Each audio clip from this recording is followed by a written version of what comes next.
मु पायल मल्लिक केन्दु खोर्धा जिला केन्दुबिलो देवली ग्रामर जड़े किशोरी बालिकाटीए।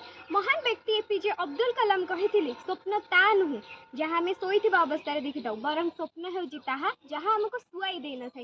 मो ओडिशार एक गर्वित बालिका। ओडिशा मोर जन्मभूमि, मोर गर्व और मो स्नेहर अभिव्यक्ति।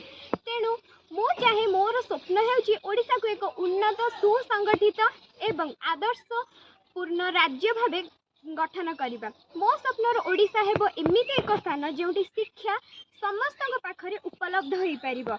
मो स्वप्नर ओडिशा रे ग्राम सहर तथा बण जंगल रे रहुतबा जेतेक आदिवासी भाई भौणी माने रहिचंदी समस्ते जेपरि शिक्षा और स्वास्थ्यर सुविधा पाई परिबे, अस्पृश्यता निवारण हब, नारी निर्यातना, बाल्य विवाह, शिशु श्रमिक भली अंध कुप्रथा गुड़िक जमी आम समाज विलुप्त हो पार। तापर मो स्वप्न होड़शा को अर्थनैतिक क्षेत्र में सुदृढ़ करने, नारी पुरुष भेदभाव दूर हो पारुथुब एवं यही स्वप्न से सफल हम जितेबाला आम समस्ते एकत्र होगा।